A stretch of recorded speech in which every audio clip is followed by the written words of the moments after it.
Is there a housing bubble in Canada? The Canadians seem to think so. They're enacting some new rules to try and rein in the mortgage market.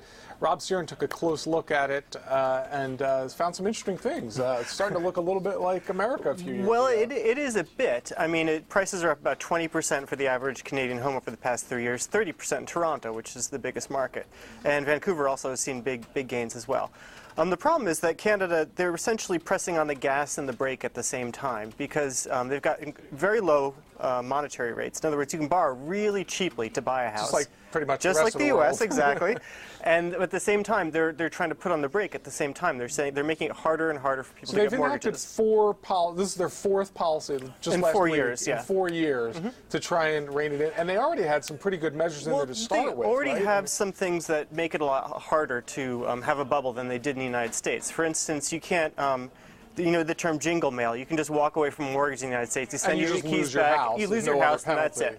In Canada, if you do that, you can't do that. The loan is recourse. It's recourse, exactly. So they can come after other assets of yours if you walk away from the exactly, from the and it's also harder to securitize loans, and there's some other reasons that make it not quite as. So they already were starting as the US. from a better baseline, and yet. Yeah.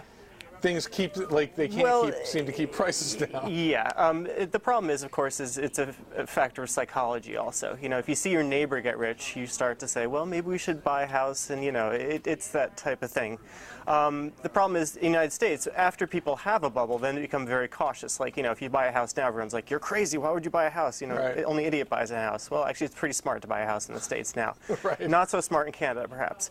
So the problem is, you know, these two things are conflicting, and the prices keep on going up, and so they're trying desperately to pull it back, but so far it hasn't. So what were worked. some of the things that they put into place just recently? I know they're a little bit complex, but they made it so if you want to borrow more than 80% of the value of a house, and you want to get a government-backed mortgage, they have some conditions. For instance, you have to pay it back in, I think it's 25 years as opposed to 30. As opposed to, it used to be up to 40 years. Okay. They make it so if you want to do refinancing, you can only refinance 80% of the mortgage as opposed to a higher amount.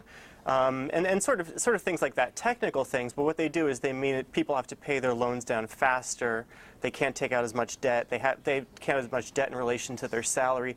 All these things that kind of discourage speculation. Should be, yeah, they should be. But these are all really smart things to do. Don't get me wrong. This is ultimately a battle about regulation versus monetary policy. I mean, if you can borrow, you know, at 2%, at 3%, 4%, it's very cheap. Right. And so that's the fuel. Well, we will see if Canada follows the United States into this crazy bubble territory, and we'll be back with more breaking views tomorrow.